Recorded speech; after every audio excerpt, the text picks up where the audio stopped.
guys, so for today I'm going to make a Starburst square tube top.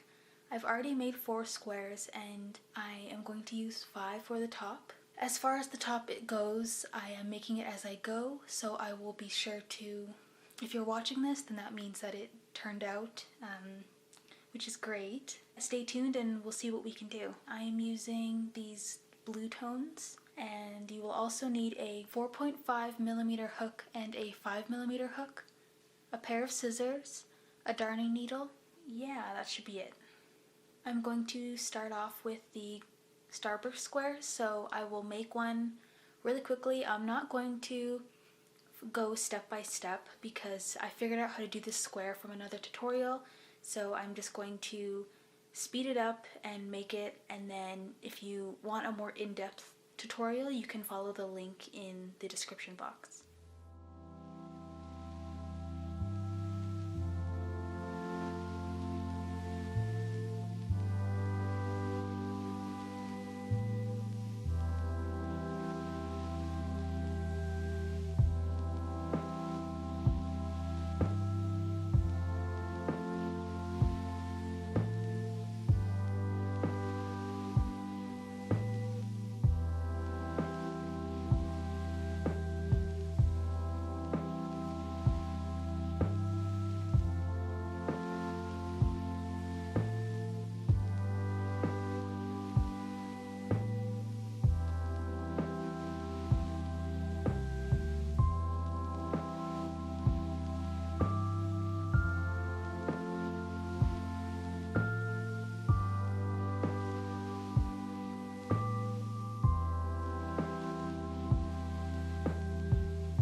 So now that you have your 5 Starburst squares, I'm just going to weave in all the ends and I'll be right back.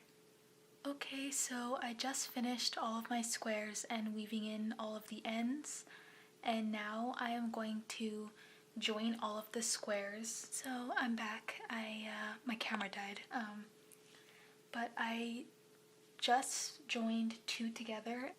So I'm going to take 2 squares and I'm going to take the right sides and push them together.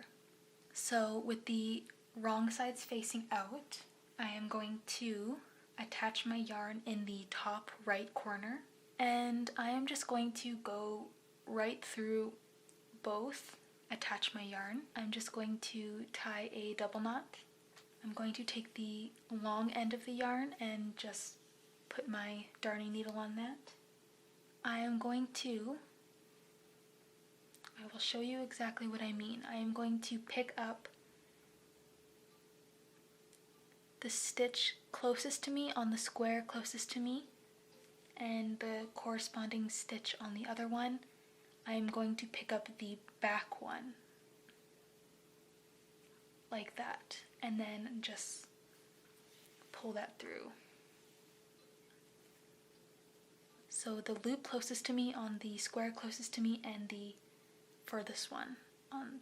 So that's just how I remember when I do it.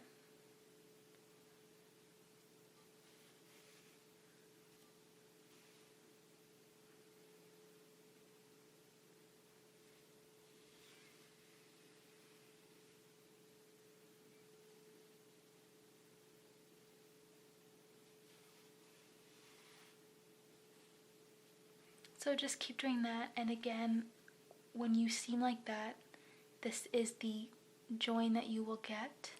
So I'm approaching the end of my join, and I will just show you how I finish mine off.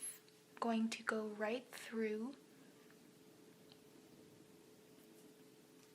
just going to go right through I'm not going to pull all the way. I'm going to go through and then go through this loop and then pull. And that'll give you like a little bit of a knot. It's not really a knot. You'll have to secure it more. So then after I do that, I do it again. I pull through, make another loop, and then pull on that loop. And I usually like to do this like 2 or 3 times just to make sure it's secure. To move forward, I am going to the top right. This is the right side. So, and I'm going to attach my yarn. I'm going to work on this long edge, and I'm not going to attach right in the corner. I'm actually going to attach my yarn. It's the triple crochet that comes after the chain 3. So once that is attached, I'm just going to put my hook through, pull the yarn through, move that out of the way, and chain 3. And this chain 3 is going to count as a double crochet. Oh, just wait, what am I doing? Actually, I wanted to use my 5mm for this part. So pull the yarn through and chain 3.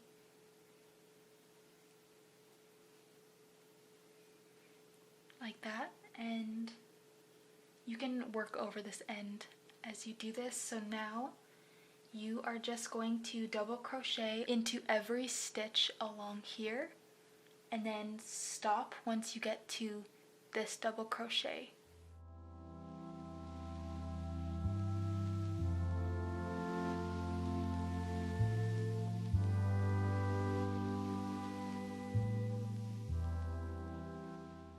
There, we've double crocheted on the tops of all of that. So now we are at the chain spaces and then this weird middle cluster. I don't know how much I want to mess with this, so I think I am just going to put a double crochet right into this gap, chain 1, and then put a double crochet into the next gap. And then from there, just keep double crocheting.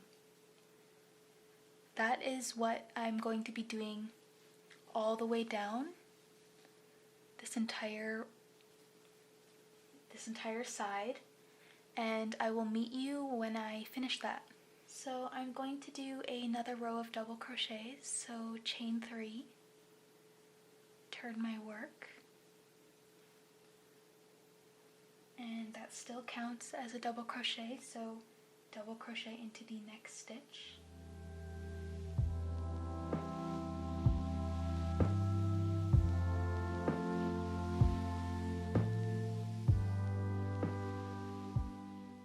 When I get to this little area, I have 2 stitches left before the chain space, and so I'm going to go into the first one with a double crochet, and now I have 1 stitch left.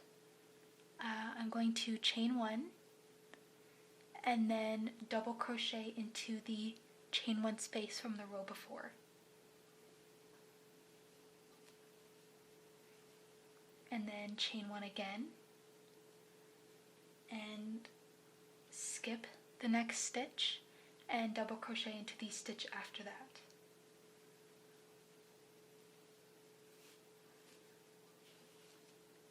Like that.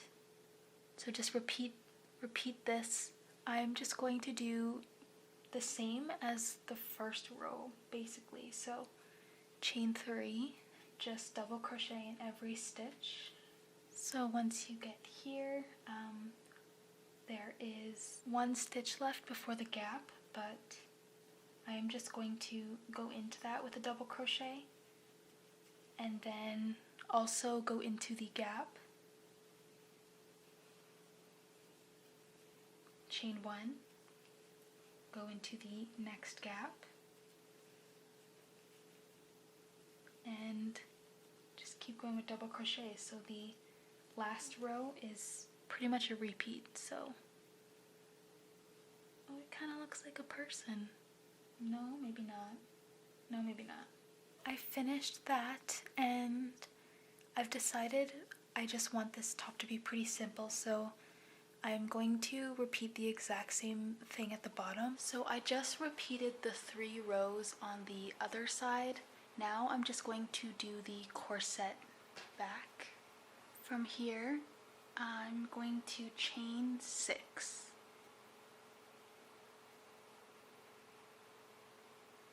And then I am going to double crochet into this gap.